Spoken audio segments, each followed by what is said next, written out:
Welcome to another episode of The Dissection, an unprecedented episode of The Dissection because for the first time in democratic South Africa, Parliament has delayed the budget.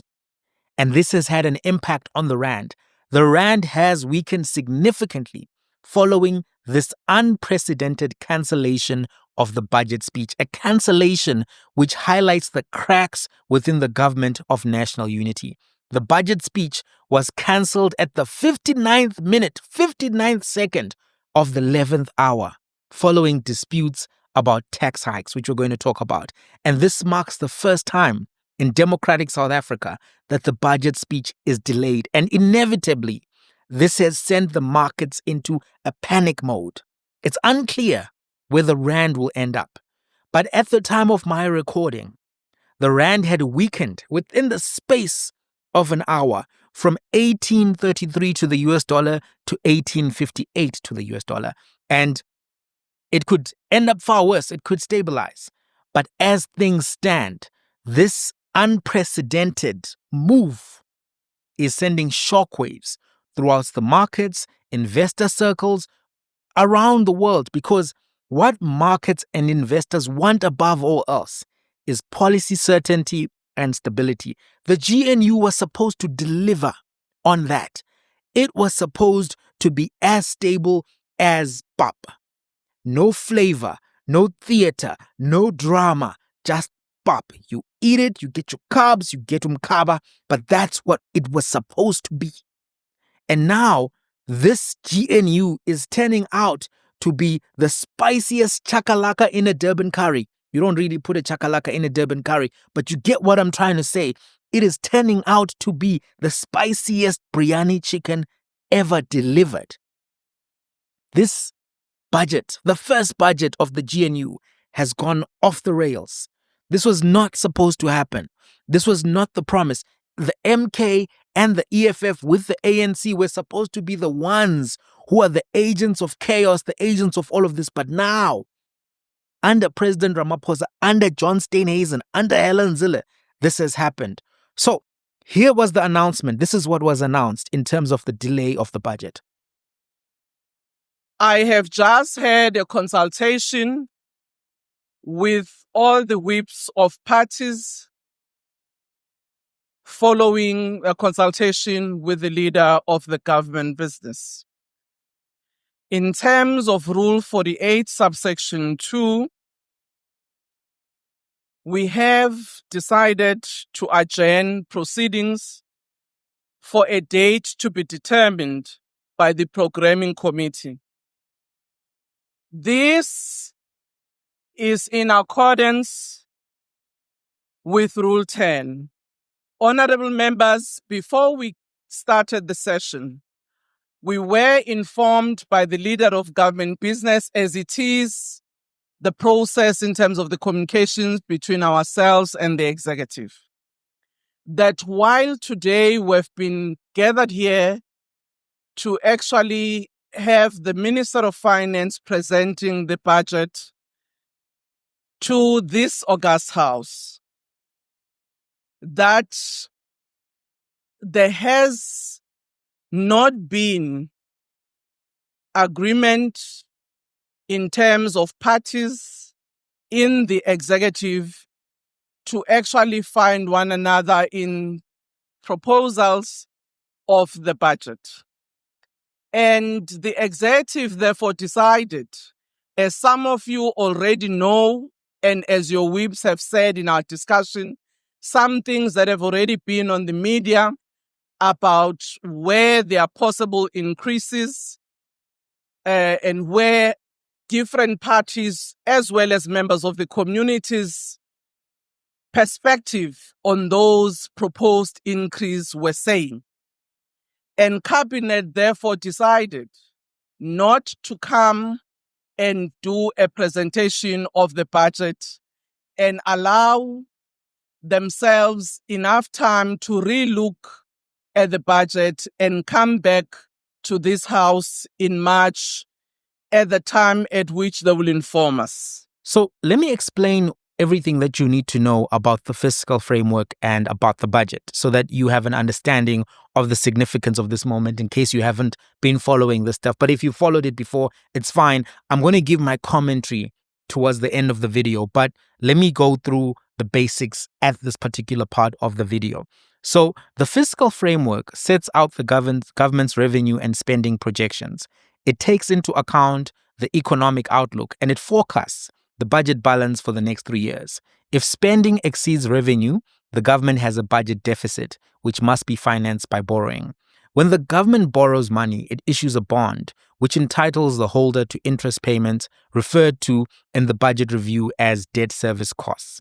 The division of revenue shows how taxes and other resources raised by the national government will be shared between national, provincial, and local government. The medium-term expenditure framework provides details of government's 3-year spending plans. The Constitution states that all money received by national government must be paid into the National Revenue Fund. This includes tax revenue and money government borrows when it incurs a budget deficit. Government's finances are presented in 2 ways that highlight different aspects of the budget: the main budget and the consolidated budget. The main budget shows all expenditure financed from the National Revenue Fund. It covers most spending by national departments and their agencies and transfers that are made to provincial and local government. These transfers are either in the form of an equitable share, which can be used as the province or municipality chooses, or a conditional grant, which can only be used for a particular purpose set out by Parliament.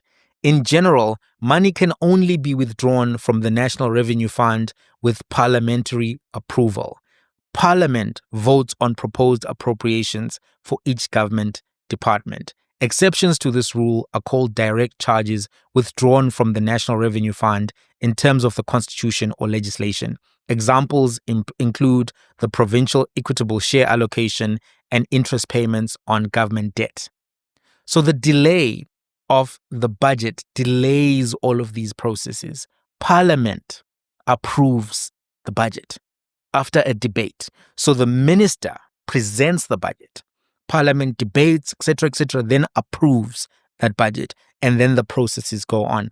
It is the role of Parliament to approve how government is going to spend their money. And this hasn't been contentious in the past because the ANC has had such a significant majority so that other parties didn't really have an appetite to test their challenge to the budget. But if you've seen in America, the budget in and of itself can become an issue of contention, and you can have government shutdowns, you can have all of these types of things happen as a result of the failures of politicians to have consensus on how the government should spend money.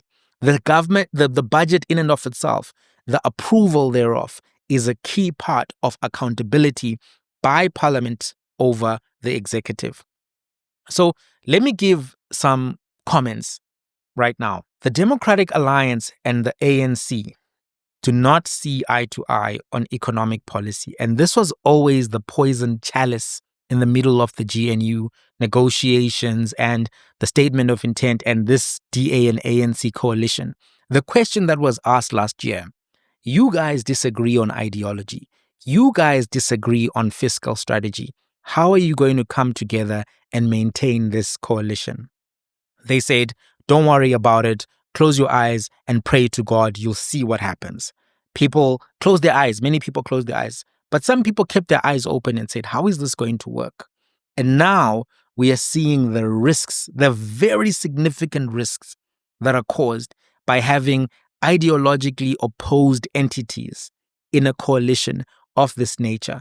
The argument was that this is going to be the best for the markets, but I think it's being proven to not have been as robust an argument as was presented. The DA occupies the Deputy Minister of Finance position in the cabinet, and as such, they had a very direct eye on everything that was happening, and they have a large voice in the process. They have a front row seat to the developments in the budget, and they would have been able to articulate their concerns. The ministry was giving indications of a raise in taxes, and particularly of value-added tax, a raise of 2% from 15%.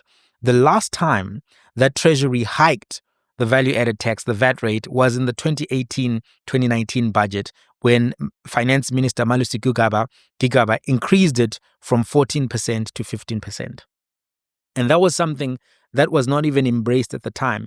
The current SARS commissioner has said that raising the interest rate in and of itself does not necessarily mean that you're going to have more revenues collected.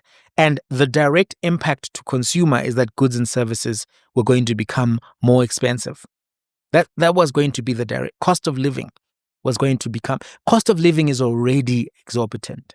So the DA right now is coming across as an entity that has stopped a very, very tough economic decision being made by the ANC, which was going to lead to real recession in South Africa. So at this particular moment, we have to give them that credit. But then we also have to look deeper and understand the relationship with the DA and the ANC is breaking down. This relationship is breaking down. The DA has been very frustrated by the ANC and by the president pushing through legislation which they don't support and not necessarily consulting them or even trying to soften or amend particular parts of that legislation. We know the Democratic Alliance was vehemently opposed to the Bella Act. We know the Democratic Alliance was opposed to the National Health Insurance, and we know how frustrated they were with the Expropriation Act, an act which has led to global consequences. In that, we've started to see the Americans speak about how they are going to offer Afrikaners refugee status, they're going to cut particular funding, they're not coming to the G20 summit, and the list goes on. And AGOA down the line may actually be lost by South Africa as a result of all of the fallout around the Expropriation Act. I've done some analysis on the Expropriation Act. If you go to my page, Mighty Jamie TV, you'll see an episode specifically on that if you're interested in seeing what I had to say and the explanations around that if you haven't followed. But we know that the DA was vehemently opposed to these particular developments. And now it seems that they were not going to allow the ANC to pass a budget without compromises and with tax increases. This was their red line. And the only way that was available to all of the entities was to delay the tabling of the budget. In many ways, this is use of the budget process as a leverage to extract concessions within the DA and the ANC coalition. I think today proves more than any other moment that this is a DA and ANC coalition. It's called Government of National Unity. The media has run with that label, even though that label is ahistorical in the sense that this particular configuration is not similar to what typically would be a government of national unity. I'm not sure ahistorical is the correct term, but is definitely technically not the appropriate term to describe this particular administration. This government of national unity is really a DA and ANC coalition. And if ever there was any doubt, today proves just how much it's a two-party coalition plus others. No disrespect to the others, right? But we see more than ever that it's a two-party coalition. The issues around VAT and the VAT increase stem from the fact that there are external pressure. The government has taken a lot of external loans in the last few years under the Ramaphosa administration, and the IMF has started to weigh in. In fact, the IMF has called for South Africa to take bold steps to ease a suffocating debt burden and boost economic growth. Realistically, when you take the kind of steps the IMF is suggesting, you don't necessarily boost growth because you take a lot of your money and you use it on actually paying down the debt that you owe, which comes with a tough economic condition for the people on the ground. It comes with cuts to budgets, etc., etc. So the IMF said you need to take bold steps to suffocate the debt burden and boost economic growth. But when you start, just aggressively targeting your debt burden, you don't necessarily have enough to grow the economy, right? That's the reality. That's why structural adjustment programs prescribed by the IMF have been criticized across Africa over the years. So what the IMF said is the following. What we are recommending is a fiscal adjustment of 1% of gross domestic product per year for 3 years. And this came from Tidiane Kinda, the IMF's resident representative to South Africa, in an interview at the Bloomberg's Johannesburg offices. He said steps that could be taken include wage discipline, accelerating reforms at struggling state-owned enterprises, and tighter control of budget procurement. So what they said is 3% of GDP over 3 years that will put public debt on a downward trajectory and lower public debt to more prudent levels of 60% to 70% of GDP in the next 5 to 10 years. Currently, it's at 75%, I think, of GDP, if I'm not mistaken. So you can see that this IMF issue is causing pressure. And while the DA may say, we don't want VAT to go up, they actually agree with the IMF. So then the question becomes, what does the DA want? Do they want mass sell-offs of state-owned enterprises? Do they want mass privatization? Is that necessarily going to lead to the economic growth, which everyone thinks will? You need to look at privatization, and I'm going to look at a special episode on that in particular now that this has played out. But I can tell you now, Margaret Thatcher fast forwarded the privatization of electricity and water in the UK. Now they have dirty water. Thames, I think the name of the river is Thames, but the company is also called Thames Water. They have sewage water now. And government is considering nationalizing Thames Water as a result of the mismanagement under the private entity. Because when you nationalize something, when you privatize something like water, you can't have a competitor for water. You can't have 3 different pipes, one from Vodacom, one from Vumatel, one from... You cannot, right? Because of the way that water is a public good, it's a scarce resource. You can't necessarily have 3 different taps where if you say, I'm not happy with the price Vodacom is charging me, I'm now going to open Telkom Water. It doesn't work like that. And same happened with electricity. They started the privatization of electricity, and energy prices in the UK shot through the roof. One of the biggest expenses households have to pay in winter for heat is energy. So privatization in and of itself and selling off of SOEs in and of itself is not necessarily a solution and a proviso to getting economic growth. I just thought I should mention that, and you should be aware of that. And go and look at what happened in the UK. And if the UK, which has less corruption, although it's a very corrupt country as well, than South Africa, could not do it, what then do you think will happen to privatization of water, etc., under this particular environment? Will that benefit the people, or will it lead to more exorbitant costs? Think about it. So we don't know necessarily right now what the DA particularly wanted in lieu of the tax increases. That's a critical question. Members of Parliament got opportunities to respond. I'm going to just show you some short clips from the EFF and the UDM to give a glimpse into some of the sentiment in Parliament today. Here's what was said. Speaker, we must all know that this is unprecedented, and this is not a practice that we want to set for this Parliament. It is going to be your legacy, Speaker, that during your tenure, Parliament could not debate and adopt budget. We are saying to you, you are denying this body an opportunity to be receiving a budget, debate it, accept it, or reject it. You are now subjecting the budget of South Africa to party politics when the budget is supposed to be above party politics.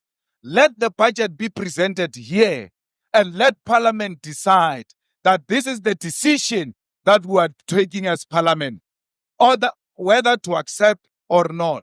You cannot come here and say confidently that the parties in the executive are not agreeing. What is that? We don't have parties in the executive. We've got the executive. The executive must come here and present the budget, and this Parliament must decide whether we adopt that budget or not. You are denying the people of South Africa to see what is happening in this government. There is no government. It has collapsed. It has no capacity to present a budget. Thank you. Thank you very much. We have noted your view, Honorable Malema. Thank you, Honorable Nkwangwa. Speaker, thank you very much. Where was this discussion held? Why was the UDM not part of that discussion? As a result, we cannot support a decision that we know absolutely nothing about. Secondly, we should not treat a proposal from the executive in the nature of a budget as fait accompli. It is only final after Parliament has approved it.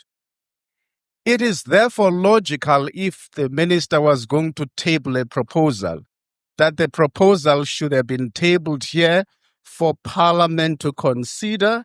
And if Parliament does not agree with that process, we can arrive at a different outcome altogether.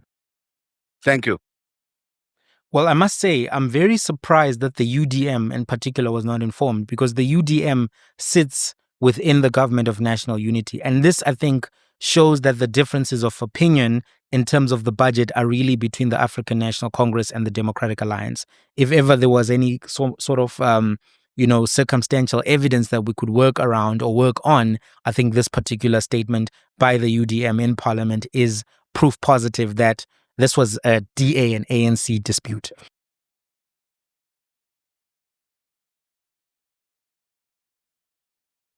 Here are my final thoughts at this particular moment.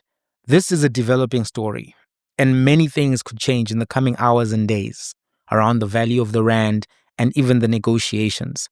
The concern I have after today is that these politicians have put the economy and the currency at risk because they have failed to negotiate, debate, and compromise. They failed.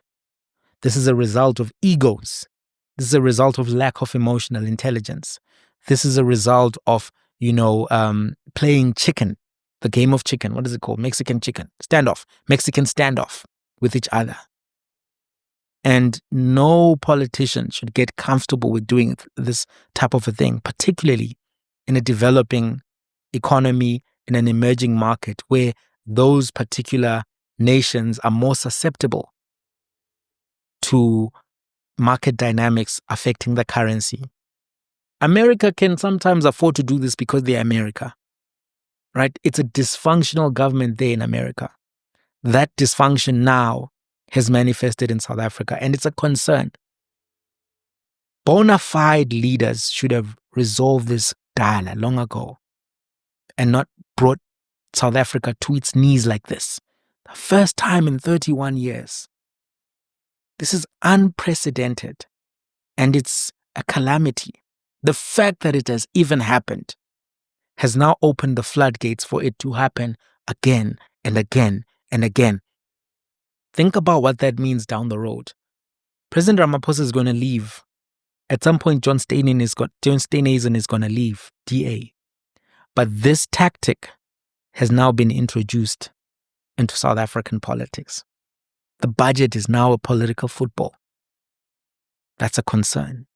And the members of the GNU, which have brought South Africa to the brink of this calamity, they need to be looked at very harshly. And I want to say something else.